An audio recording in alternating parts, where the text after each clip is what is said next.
harta yang kita tinggalkan akan jadi warisan atau rebutan. Rebutan biasanya. Tapi kalau harta yang kita sedekahkan, insya Allah jadi tabungan yang paling Jadi abadi tabungan buat ya. kita. Muhammad Yusuf Hamka merupakan salah satu pengusaha Indonesia yang bergerak di bidang pembangunan infrastruktur jalan tol di Indonesia. Beliau merupakan salah satu pemilik konsesi jalan tol terbesar di Indonesia dari pihak swasta. Pria kelahiran 5 Desember 1957 ini merupakan pemilik saham mayoritas dari PT Citra Marga Nusa Pala Persada yang mengoperasikan beberapa jalan tol besar di Indonesia. Yusuf Hamka merupakan sosok pemimpin dengan kinerja manajemen dan kepemimpinan yang baik. Nilai-nilai berorientasi pelayanan tercermin dalam keramahan dan kepeduliannya terhadap masyarakat. Beliau mendirikan warung pojok halal khusus untuk fakir, miskin, dan duafa sampai ke seluruh Indonesia. Hal ini merupakan wujud sikap memahami dan memenuhi kebutuhan masyarakat. Tidak hanya itu, Yusuf Hamka juga berniat mendirikan 1000 masjid untuk Indonesia. Salah satu tindakan Yusuf Hamka yang mencerminkan nilai akuntabel yaitu ketika beliau memutuskan untuk mengurangi kartu kremasi pada saat pandemi COVID-19. Biaya kremasi yang normalnya hanya 7-10 juta bisa menjadi puluhan juta di tangan kartu kremasi. Yusuf Hamka kemudian memutuskan tarif normal 7 juta bahkan gratis untuk jenazah yang dikremasi di krematorium miliknya. Hal ini menunjukkan perilaku akuntabel, yaitu mengambil keputusan dengan tepat dan akurat. Yusuf Hamka juga sering diwawancarai dan diundang untuk menyampaikan wejangan, baik dalam pidato resmi maupun gelar bicara di kanal YouTube. Wejangan yang beliau sampaikan seringkali berupa konsep-konsep bisnis. Hal ini tidaklah mengherankan, mengingat latar belakang beliau seorang pebisnis. Tindakan beliau ini menunjukkan perilaku kompeten, yaitu dapat menginspirasi orang lain dengan cara membagikan pengalaman dan kompetisi yang beliau miliki. Yusuf Hamka juga menerapkan nilai harmonis, yaitu suka menolong orang lain serta menghargai setiap orang apapun latar belakangnya.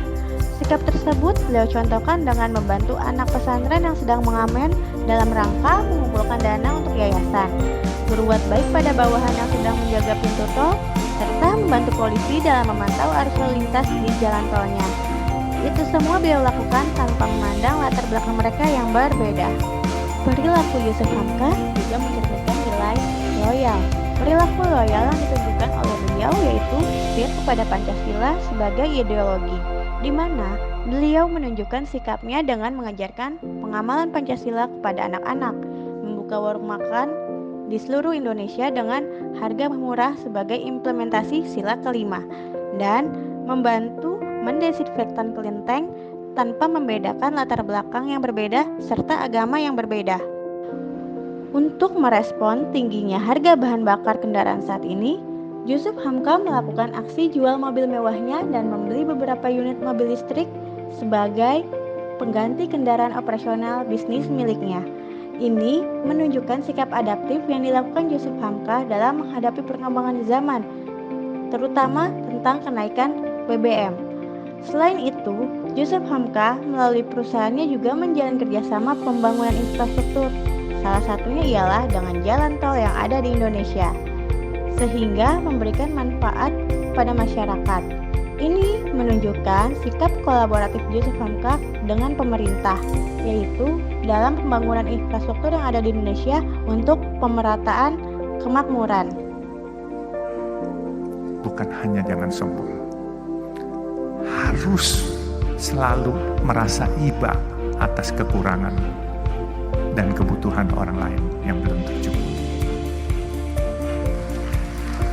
Insya Allah rezeki itu datang bagaikan tsunami. Benar-benar, ini saya sudah alami sendiri. Saya alhamdulillah, buat saya dulu megang proyek atau megang duit 22 juta nggak bisa. Sekarang kalau dikasih proyek 22,5 triliun tidak akan merubah lifestyle saya.